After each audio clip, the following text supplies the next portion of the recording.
Om Ajnanatimirandasya Jnananjana Shalakaya Chakshurunmilitam Yena Tasmai Shri Gurave Namaha.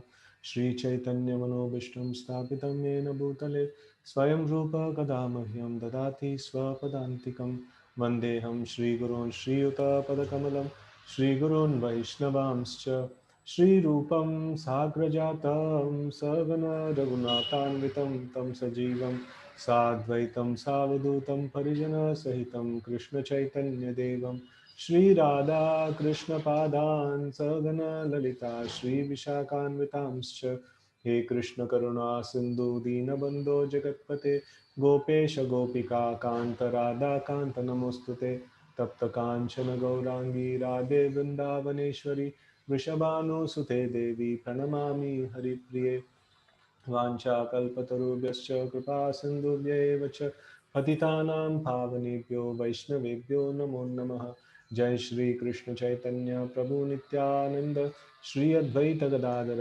श्रीवासादि गौरभक्तवृंद जय श्री हरे Krishna Krishna Krishna Hare Hare Hare Ram Ram Ram Hare Hare. Okay, we will continue our Bhagavatam reading. So this is from the third canto of Srimad Bhagavatam, sixth chapter, shloka number 40. So this is where we were there before we departed last Sunday. So we'll continue from here. Yato prapya nyvartantha vachascha manasasaha aham chanyayime devas tasmai bhagavate namaha. Words, mind, and ego, with their respective controlling demigods, have failed to achieve success in knowing the Supreme Personality of Godhead. Therefore, we simply have to offer our respectful obeisances unto Him as a matter of sanity. So, this is a concept that we had often discussed, how we cannot understand the Lord, or we cannot attain the Lord just by our material endeavor. It is completely impossible. No, we have to be humbled in front of the Lord. We have to be really very humble in front of the Lord. So that is how we can actually attain Him. And attaining the Lord is a mercy of the Lord. It's something that needs to be bestowed upon us. No, we cannot get the Lord by our endeavor. Okay, purport. The froggish calculator may raise the objection that if the absolute is unknowable even by the controlling deity of speech, mind, and ego, namely the Vedas, Brahma, and Rudra, and all the demigods headed by Brihaspati, then why should the devotee be so interested in this unknown object? The answer is that the transcendental ecstasy enjoyed by the devotee in delineating the pastimes of the Lord is certainly unknown to the non-devotees and mental speculators. Unless one relishes transcendental joy, naturally one will come back from his speculations and concocted conclusions, because he will see them as neither factual nor enjoyable. So one very important point here Prabhupada is making is that this transcendental ecstasy that is enjoyed by the devotees, that cannot be known by the non-devotees. So then here we see that the speech, mind, and ego, so they are controlled by demigods like Brahma, Rudra, and all these people. Are they not devotees? So whenever these kind of statements come, so it means the position of Brahma or position of Rudra. So the position in itself is not a very great thing. The person in the position is very important. So the Brahmadev currently, like, he's a devotee of the Lord, and Lord Shiva is also devotee of the Lord. So in this way, the currently the position occupied by people, like, in those posts, they are very great, but position in itself is not very great, right? So if anybody is there in that position will be great? No, we cannot say that. So the actually the ecstasy is enjoyed by the devotee, that is bestowed upon him by the Lord, and the non-devotee will not be able to know it. No, how much ever endeavor he may do, he may not be able to know it until unless he becomes a devotee of the Lord. Okay, so the devotee can at least know the absolute truth in the supreme is the supreme personality of Godhead Vishnu, As the Vedic hymns confirm, Om Tad Vishnoho Paramam Padam Sada Pashyanti Surayah. And then Bhagavad Gita 15:15 also confirms this fact, that is Vedescha Sarve Rahameva Vedyah Vedanta Krit Vedavid Eva Chaham. So Lord Krishna also confirms this in the Bhagavad Gita. And by culture of Vedic knowledge, one must know Lord Krishna and should not falsely speculate on the word aham or I. So the only method of understanding the supreme truth is devotional service, as stated in Bhagavad Gita. Bhaktya mam abhijanati yavan yaschasmi tatvatah. Only by devotional service can one know the ultimate truth is the personality of Godhead, and that Brahman and Paramatma are only his partial features. This is confirmed um, in this verse by the great sage Maitreya. With devotion, he offers a sincere surrender, Namaha, to the Supreme Personality of Godhead, Bhagavate. One has to follow in the footsteps of great sages and devotees like Maitreya and Vidura, Maharaj Parikshit and Sukadev Goswami, and engage in transcendental devotional service of the Lord if one would know him, if one would know his ultimate feature, which is above Brahman and Paramatma. So by more we know about the Lord, so this is a very amazing conclusion that Maitreya Muni is giving. So he is telling that the Lord is beyond the capacity of understanding for us. So we have to just simply offer our pranams to him. So here definitely the Vidura came to Maitreya Muni because he is a self-realized soul. No, he has one who has not got Krishna, he cannot give Krishna to others. It is not possible. So now Maitreya Muni is a self-realized soul. That is why Vidura came, and he has Krishna. He has understood Krishna, at least to a great extent, and that is why Vidura has come to him to learn. And why is it Maitreya Muni is telling that he is unattainable and he is like very difficult to attain, or he is impossible to attain, and things like that? So it is like for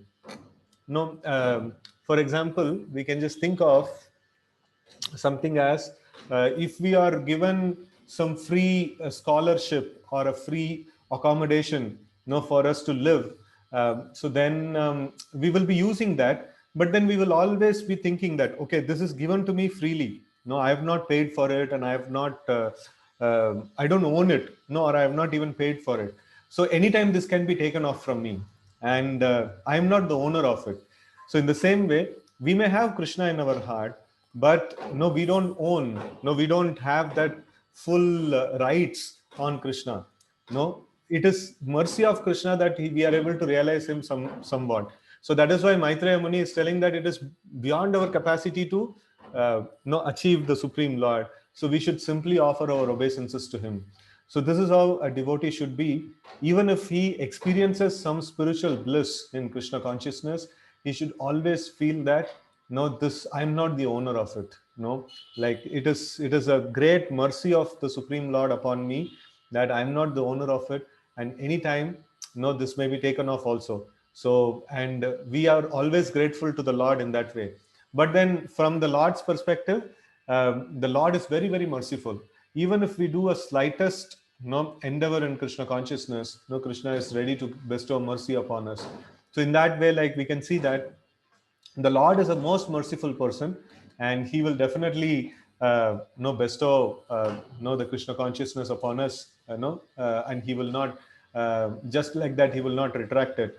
But at the same time, we should also be very, very grateful to the Lord and value the gift that the Lord has given us in our life, and we should never take it light, and we should never take it granted. No, and then if we take it like that, then we may lose it. So we should always feel grateful to the Lord that for whatever he has given us. Right? Okay, thus end the Bhaktivedanta purports of the third canto, sixth chapter of Srimad Bhagavatam, entitled Creation of the Universal Form. The next chapter, chapter 7, further inquiries by Vidura. Text 1 of 7th chapter. Shri Sukha Uvacha Evam Bruvanam Maitreyam Dvaipayana Suto Buddha Preenan Iva Bharatya Viduraha Pratyabhashatha. So here we see that again the dialogue has shifted to Shukadev Goswami.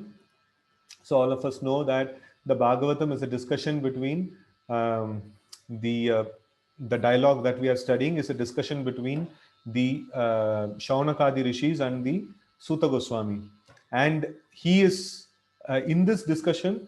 They are primarily discussing about the discussion that happened between Shukadev Goswami and Parikshit Maharaj. So in that discussion, no, this is the third discussion that is happening. No, it's a nested discussion. First is Suta Goswami and sages of Naimisharanya, and then Shukadev Goswami and Parikshit Maharaj. And within that discussion, now we have Maitreya and Vidura discussion. So, like that, this is a nested discussion that is going on.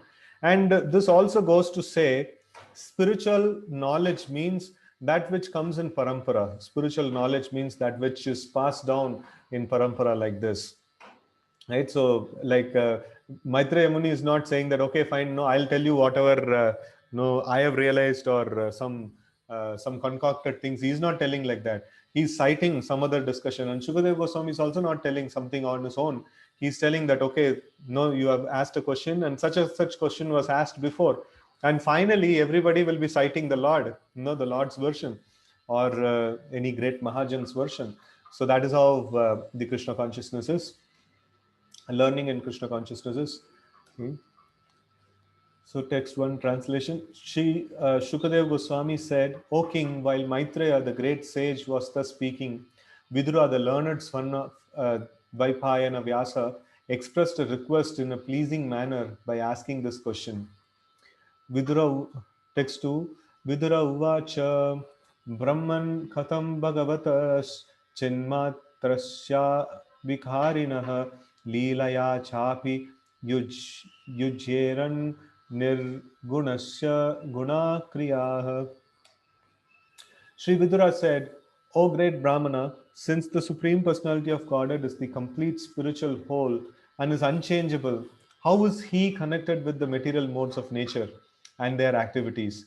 If this is his pastime, how do the activities of the unchangeable take place and exhibit qualities without the modes of nature?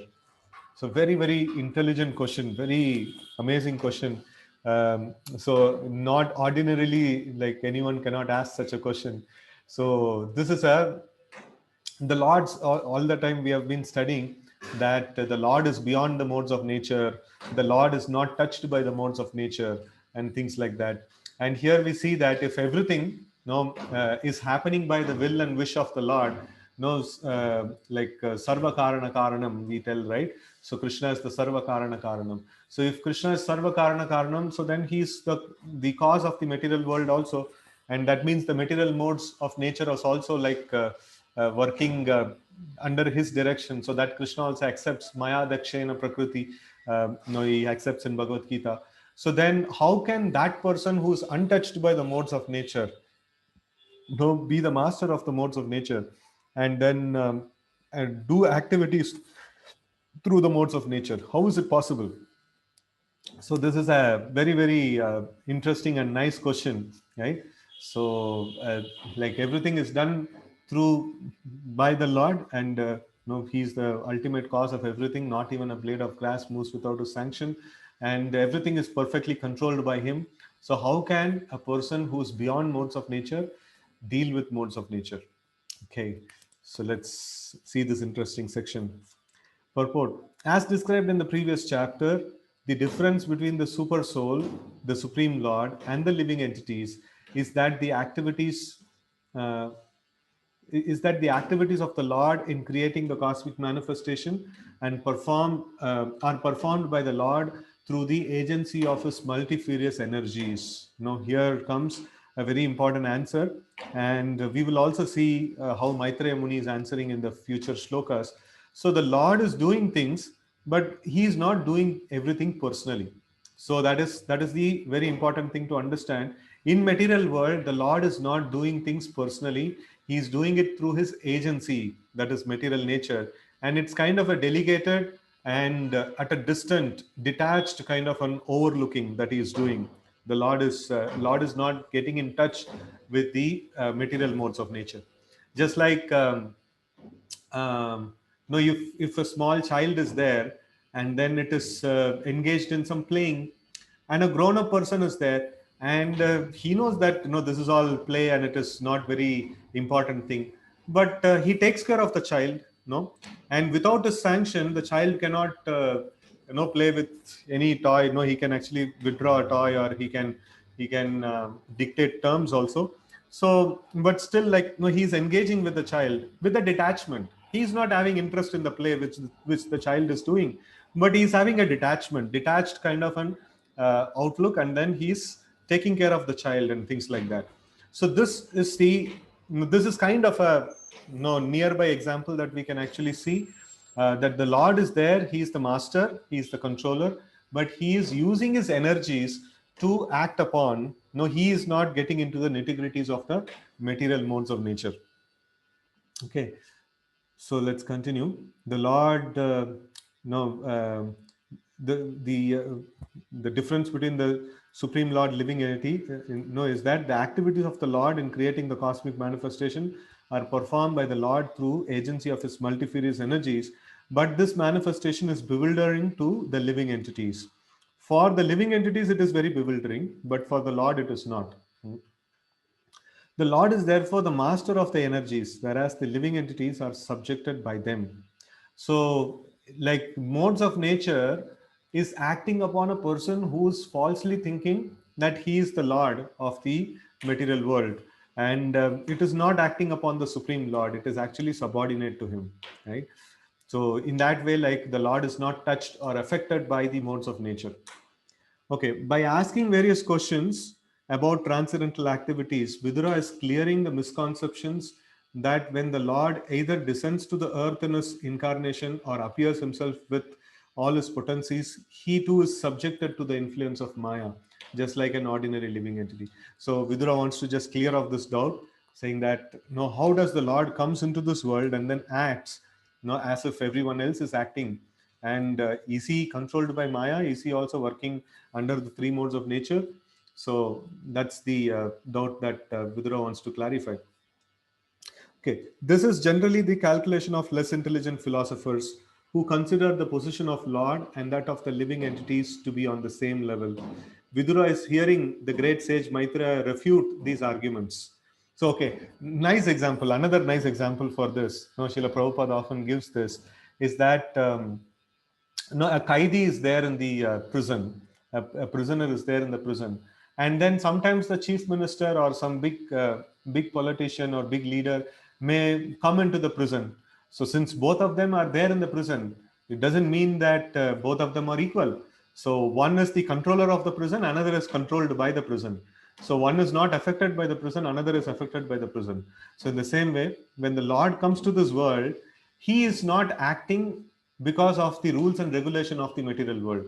Just like a chief minister or somebody goes to a jail, he doesn't have to act based on the rules and regulations of the jail. He can just be there, coolly, like, wherever he wants, he can go, and whomever he wants, he can talk. But a prisoner is not like that. He is also there within the jail, but he is completely controlled. Everything is timed for him, right? So he cannot just roam around anywhere and everywhere he likes. So that is how the Lord is. When the Lord comes to the material world, he can just go anywhere, he can just do anything, and no questions asked. So that is how the Lord, when he comes like that. He comes as the master of the material world, not as the servant of, means not as controlled by material world. Okay.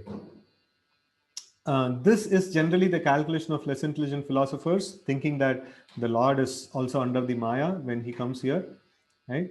And who consider the position of the Lord and the living entity on the same level. Vidura is hearing the great sage Maitreya refute these arguments. Lord is described in this verse as Chin Matra, or completely spiritual.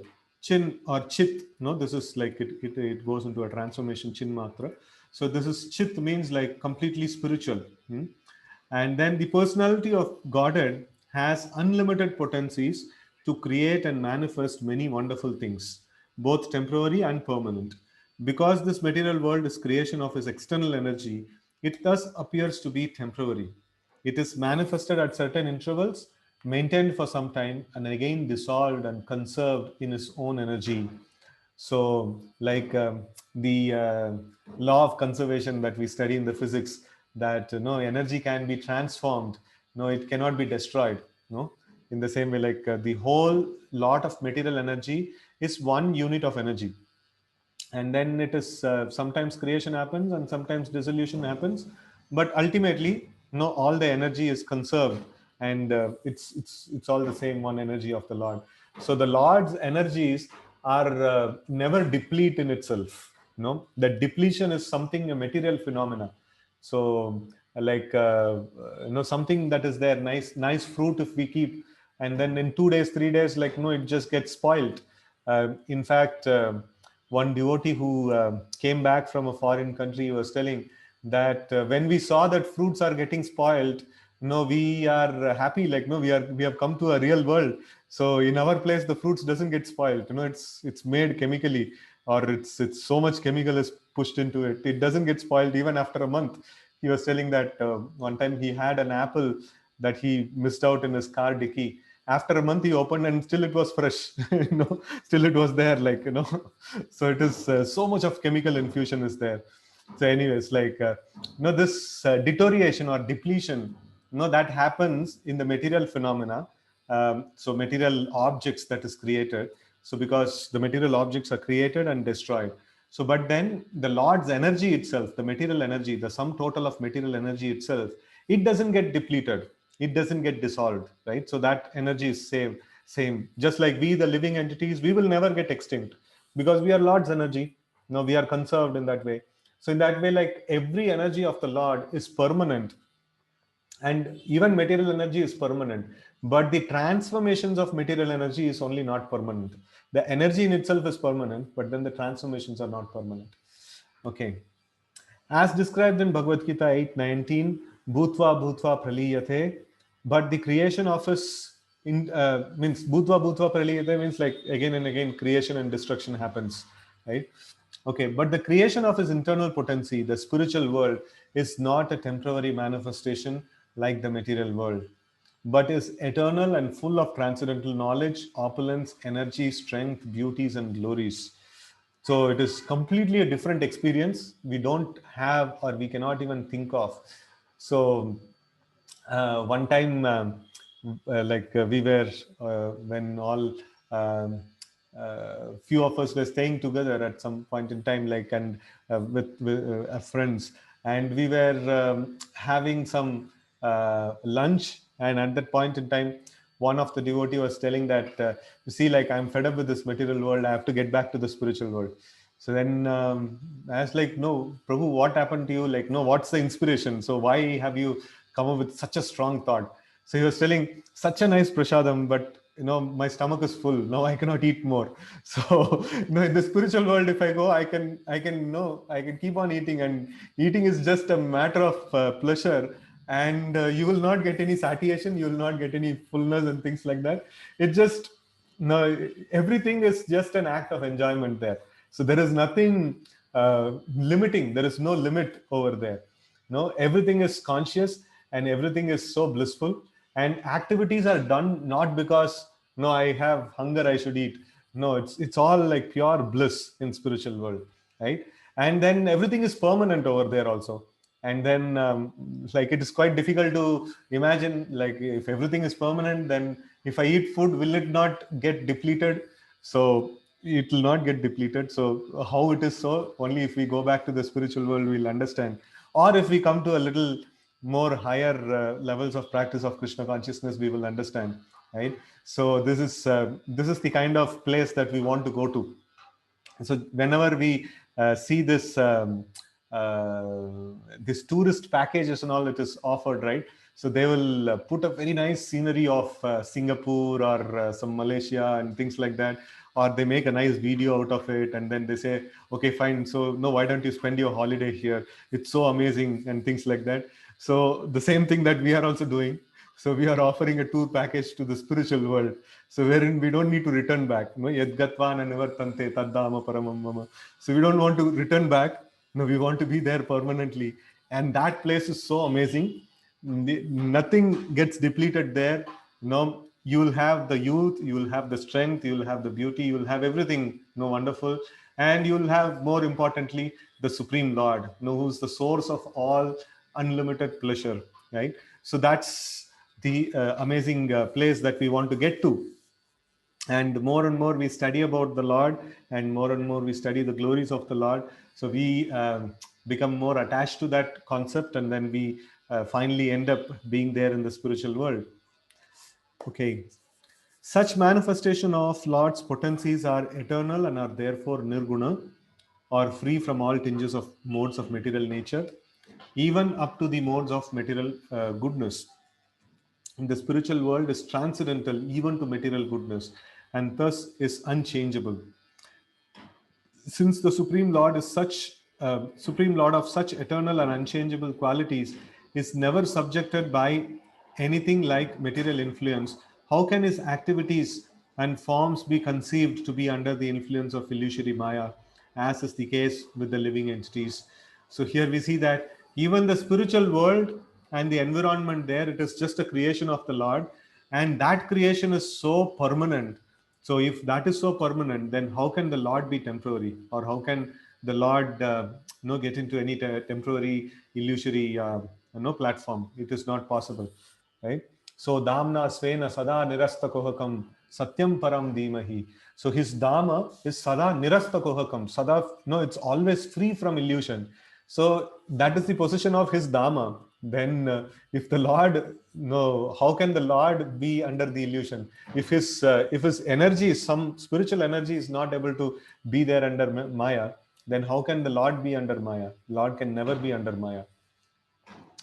Okay. A juggler or magician displays many wonders with his acts and arts. He can become a cow by his magical tactic, and yet he is not that cow. But at the same time, the cow displayed by the magician is not different from him.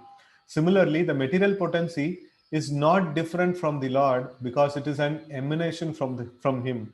But at the same time, the manifestation of potency is not the Supreme Lord, right? So the material world has come from the Supreme Lord, but then this material world in itself is not Supreme Lord. The Lord's transcendental knowledge and potency always remain the same. They do not change even when displayed in the material world. As stated in Bhagavad Gita, the Lord descends to the earth by his own internal potency, and therefore there is no reason of his becoming materially contaminated, changed, or otherwise affected by the modes of material nature. So that's why, in Bhagavad Gita, the Lord says, Sambhavami Atma Mayaya. No, he's not telling that I have been pushed to come to this world by the material nature. No, he's telling Sambhavami Atma Mayaya. I come on my own, like through my own internal potency, and I don't take help of the material nature. Okay. The Lord is Saguna by his own internal potency, but at the same time, he is Nirguna, since he is not in touch with the material energy. So, this is a very, very important thing. Many times we had discussed this point that Guna means material modes of nature. Generally, that's how this word Guna is interpreted. So, Guna means material modes of nature. So, that is why the Lord is called as Nirguna. No, he doesn't have any of the qualities of modes of material nature. But then it doesn't mean that Lord doesn't have any qualities at all. He's Saguna. That means he's full of all qualities. He's full of so many wonderful qualities. In fact, every day evening in the Kartik program, we are discussing one of the qualities of Krishna. And if he is Nirguna, if he doesn't have any guna, so then what are we discussing at the in the evening program? So he is Saguna, but these all are completely spiritual potencies. No, he doesn't have any material gunas. He has completely spiritual potencies. Okay. The restriction of the prison house are applied to the prisoners who are condemned by the king's law. But the king is never affected by such implications, although he may visit the prison house out of his own goodwill. So, the example that we discussed, no, I was anticipating Prabhupada will make this example here, and no, he exactly gave that. So, this is how Prabhupada, this is all standard, this one. So, once you have read Prabhupada books for quite a good number of times, so then you will also be able to anticipate that, for what argument, what example Prabhupada will give. So this is this is something that we can very easily anticipate. So here we see that as we had discussed before, that king or a chief minister or anybody who enters into the prison, So he is not entering like one of the prisoners. No, he is completely free to do whatever he wants, and he is Sambhavami Atma Mayaya. No, he is going out of his own accord, out of his own will. But a prisoner, no, he is pushed into the prison. No, he is not come out of his own will. Okay. In the Vishnu Purana, the six opulences of the Lord are stated to be non-different from him. The opulences of transcendental knowledge, strength, the opulence, that means the riches, and like his physical capacity and potencies, and beauty and renunciation are all identical with the personality of Godhead. When he personally displays such opulences in the material world, they have no connection with the modes of material nature. You know. So Krishna had Dwaraka.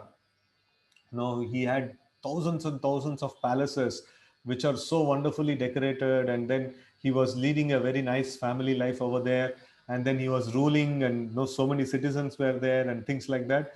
These all may look like, oh, Krishna has is engaged in some material activities. No, none of these activities are material. Everything that he was doing was completely on the spiritual plane and nothing to do with the material plane. This is a very, very essential understanding that we need to have, right? And no connection to the material modes of nature. The very word matratva is the guarantee that the Lord's activities are always transcendental, even when displayed in the material world. His activities are as good as the Supreme Personality of Godhead Himself. So that means the Lord's Leela and the Lord are non-different. Now we have studied that the Lord's name and the Lord is non-different, and here we see the Lord's activities or the Leela of the Lord and the Lord is non-different. So when we are doing Leela Shravan, when we are hearing about the Leela of the Lord or even Bhagavatam, so we are hearing so many nice philosophical aspects about the Lord also. So it is all not different from the Lord. No, we are actually getting an experience of the Lord. We are actually allowing an exposure to the Lord, for ourselves. And more we become purified, more we will be able to feel the ecstasy of meeting the Lord when we are actually discussing Srimad Bhagavatam. Right? Okay. His activities are as good as the Supreme Personality of Godhead Himself. Otherwise, liberated devotees like Shukadev Goswami would not have been attracted by them. Vidura inquired how the Lord's activities can be in modes of material nature, as is sometimes miscalculated by persons with a poor fund of knowledge. The inability of material qualities is due to the difference between the material body and the spirit soul. The conditioned soul's activities are displayed through the medium of modes of material nature and are therefore perverted in appearance. However, the Lord's body and Lord Himself are one and the same, and when the Lord's activities are displayed, they are certainly non-different from the Lord in all respects. No, the Leela and the Lord are non-different. The conclusion is that the persons who consider the Lord's activities material are certainly mistaken. Okay? So the Lord's activities can never be material; they are all completely spiritual. And if we are constantly chanting the names of the Lord, or if we are constantly hearing the glories of the Lord, we are actually in association of the Lord. And when we are in association of the Lord, we cannot be touched by the material modes of nature, and we cannot be approached by any evil entities or negative entities and things like that. Everything will stay far away. If we are constantly, either remembering the Lord or chanting His glories or chanting His names. So it is all very powerful. Okay, text 3. Kridayam udyamo अर्वश्य कामश्चिक्रीदिशन्त्यथः स्वतस्तृप्तस्य च कथं निवृत्तस्य सदान्यतः. Okay. Boys are enthusiastic to play with other boys or with various diversions because they are encouraged by desire. But there is no possibility of such desire for the Lord because He is self satisfied and detached from everything at all times. Oh, this is another very important question. So, the previous question was the Lord is supposed to be like beyond modes of nature. So, how is He able to act in the material world? So he seemed to be dealing with things in the material world. How is he able to do that? Without getting in touch with material modes of nature. Now the discussion goes, or the question goes much more deeper. So, here in the material world, everyone is doing things because of desire. So we have something. Why we have desire? Because we want to become happy. So if we want to become happy, we want to get something to become happy. So, but the Lord's definition is He's Atma Rama. He's he's completely self-satisfied. So if he is completely self-satisfied, what desire can be there in him? What he wants to achieve. He is completely self-satisfied. So if he doesn't have any desire, or he is ideally supposed to not have any desire at all. So then how is he able to act in this world?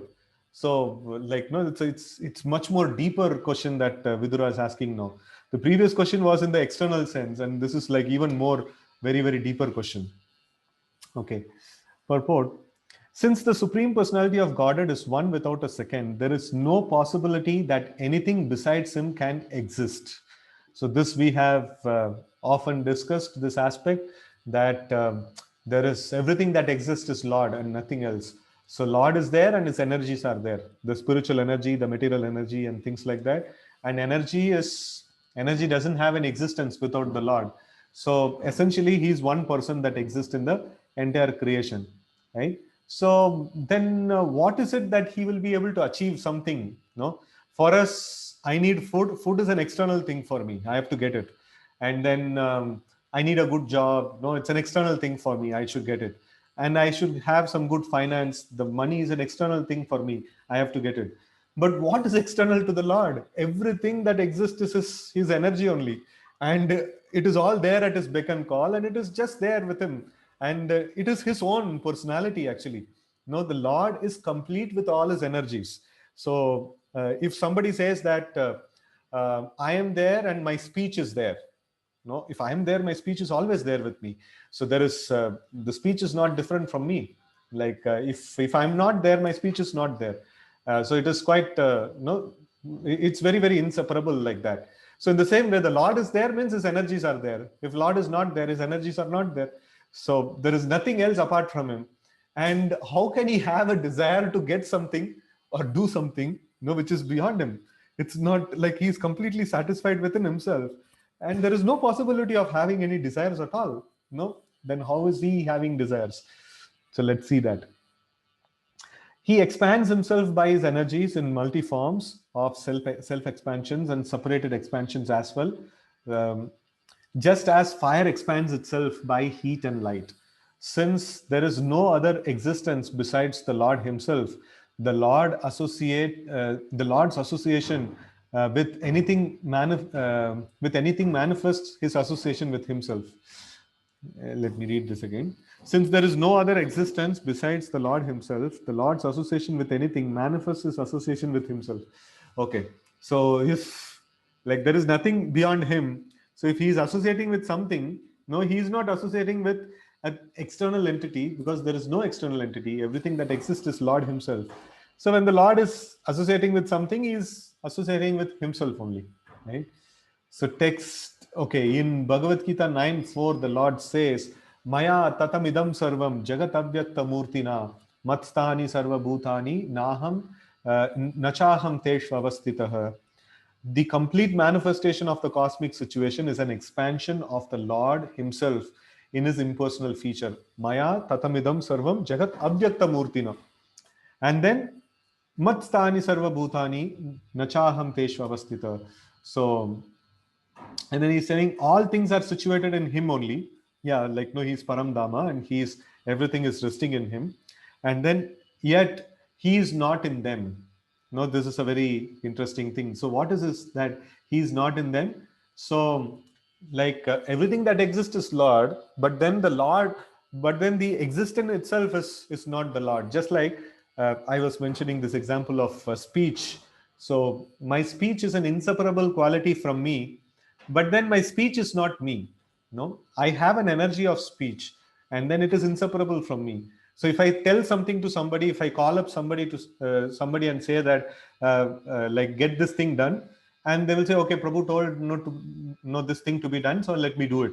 So they have not seen me, they have not seen my person, they have just got my sound vibration, and the work gets done. No, that's an energy of mine. I just use my energy to get some work done. So, like in one sense, that speech is myself, because it is acting or it is getting my work done. But in another sense, the speech in itself is not me. I am as a person, I am sitting here. So if I am ill, no, nobody can do some treatment to my speech, hearing over a phone or something like that. So there is some limitation to the speech, right? So in the same way, the material manifestation and everything is there in the Lord, but then He is not in them. No, you cannot just take a material object and say, okay, fine, no, this the Lord? No, it is yes and no. Why it is yes? Because it is an energy of the Lord. It is inseparable from Him. So it is yes. It's also a form of the Lord, and it is no because it is just a material object. The Lord is much more than that. Okay. Text 4. Ashrakshid Bhagavan Vishwam Gunamayatma Mayaya Taya Samstapya Yatyetat Bhuyaha Pratyapidashyati. By his self-sheltered potency of the three modes of material nature, the Lord has caused the creation of this universe. By her, he maintains the creation and conversely dissolves it again and again. Okay. So, this cosmic universe is created by the Lord for those living entities who are carried away by illusory thought of becoming one with Him by imitation. The three modes of material nature are for the further bewilderment of the conditioned souls. The conditioned living entity, bewildered by the illusory energy, considers himself a part of the material creation due to forgetfulness of his spiritual identity, and thus he becomes entangled in material activities life after life. This material world is not for the purpose of the Lord Himself, but is for the conditioned souls who wanted to be controlled due to misuse of their God gifted minute independence. Thus, the conditioned souls are subjected to repeated birth and death.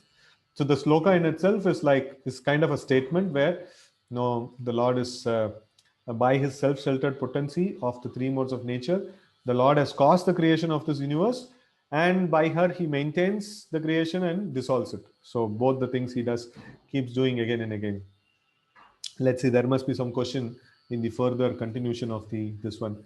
uh, Deshat Deshata Kalato Yosav um, Avasthat Svatonyat Avilupthavabodhatma Sayujeta Jayakatam.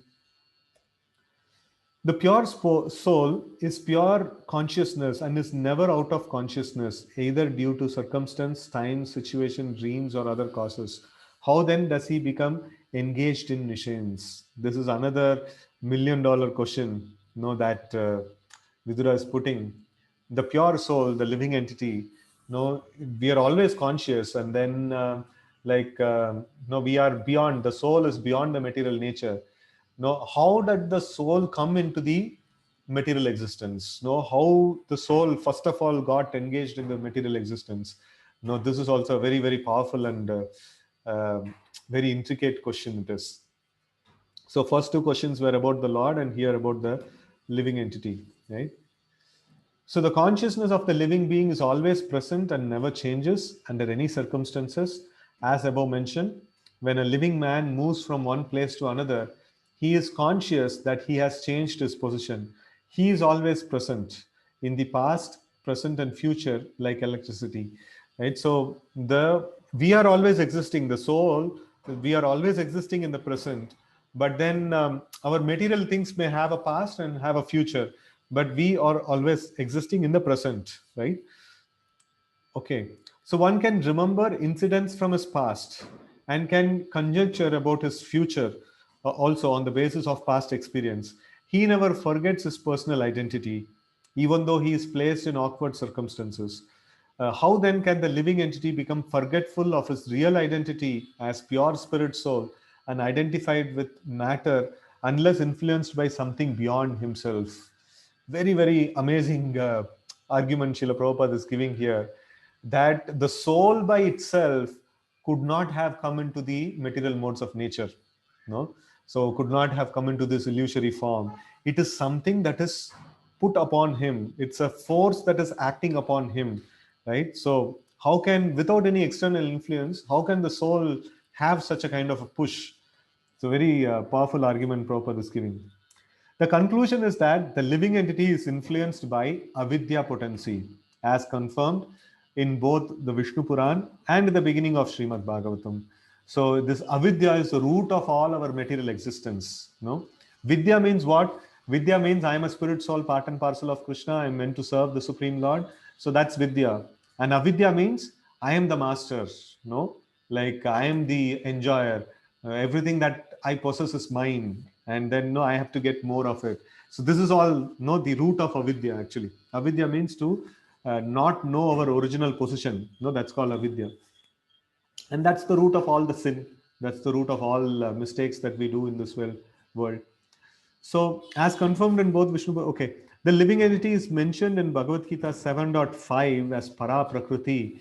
Itaryayam no itastvanyam prakritim vidhi me param jiva bhuta mahabaho yedam daryate jahad. Right, so he is called as para prakriti in this 7.5, and in the Vishnu Puran he is mentioned as para shakti. No, the living entity is described in this way. No, because the apara or the inferior energy is the material nature: earth, water, fire, air, ether, and we are parashakti. We are no superior energy because we are spirit souls. Hmm? So he is part and parcel of the Supreme Lord as potency and not the potent. Hmm? So we are not potent. No, we are potency. That means we are energy of the Lord. No, we are not the Lord in ourselves. So the potent can exhibit many potencies. That means the Lord can exhibit many energies, right? But the potency cannot equal the potent at any stage, right? So we are just an energy of the Lord. We can never become equal to the Lord at any point.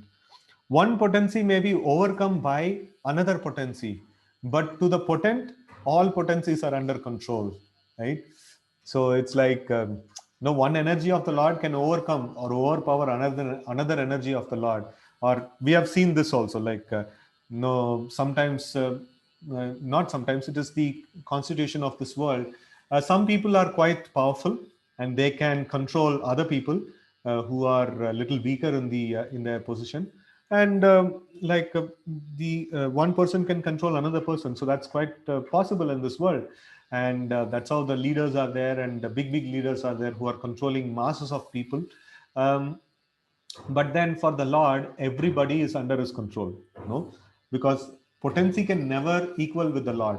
One potency of the Lord can control another potency or overcome another potency, but then the Lord, nobody can be equal to him. No, asama urdhva, no, he is asama, like there is nobody equal to him. Okay, the Jiva potency or the Kshetrajna Shakti of the Lord has the tendency to be overpowered by the external potency, that is Avidya Karma Samnyana.